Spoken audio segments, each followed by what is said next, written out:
all agree that they've done a fantastic job in putting it all together. And I congratulate everyone involved in bringing such an important facility into being and bringing together some wonderful transport of the past eras, which will ensure that the island doesn't lose some of these fantastic vehicles, which could have been lost. And in fact, I was just saying up the end there, there's some of the transport, and you wonder why they didn't get rid of them 30 years ago when they didn't worry about things like this, and thank goodness they didn't, because we still have such wonderful form of transport left on the Isle of Man.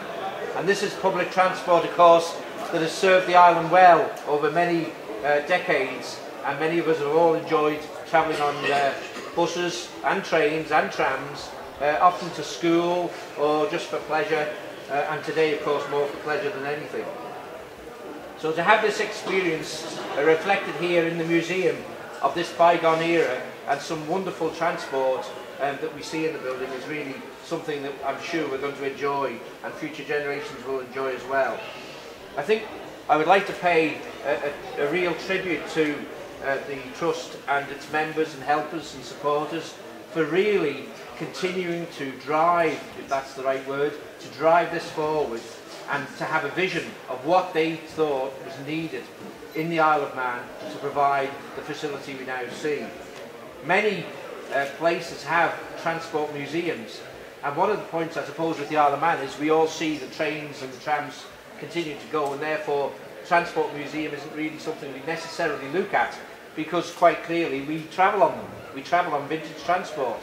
But what we have here, of course, is transport you wouldn't travel on today, that is of an era well gone, and also you get to see the different types of buses and trams that we wouldn't necessarily have the opportunity to enjoy if we now went on to the trams we have. And we're very lucky on the island to be able to continue to enjoy the actual vintage transport that we do for a population of our size, and that commitment from government and many people involved, staff and helpers, is in fact a commitment we will continue to give to the Isle of Man.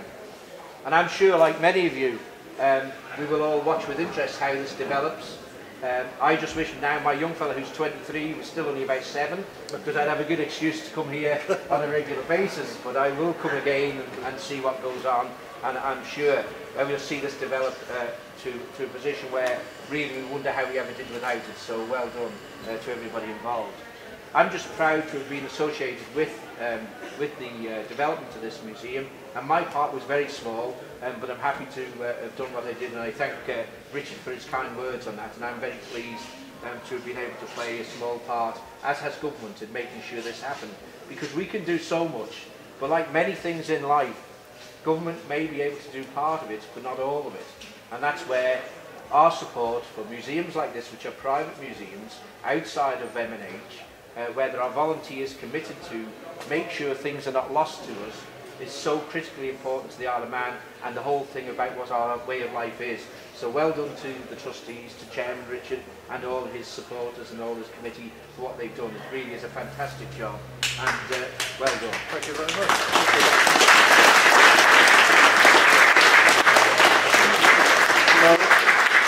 So now, to finish off, just gives me the chance to say how delighted I am to be here today.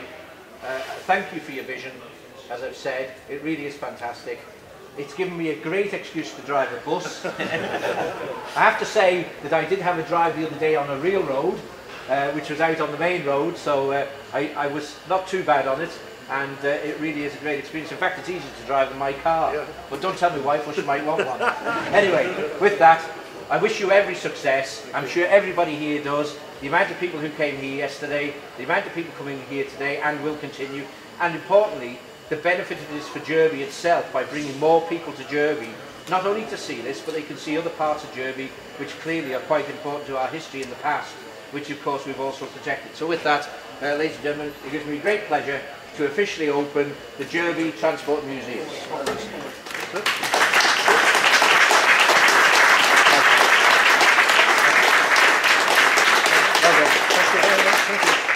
Can I just present you with this as a memento of the occasion? Oh, very good, thank you. Make sure you just hold it by the bottom in case the lid falls off. That's really nice, thank you very much. Thank you. Very good. Thanks very much. Really enjoyed that. You got all photographs of me with my glasses up here, you know. Can you do them again? We'll do that again with my glasses.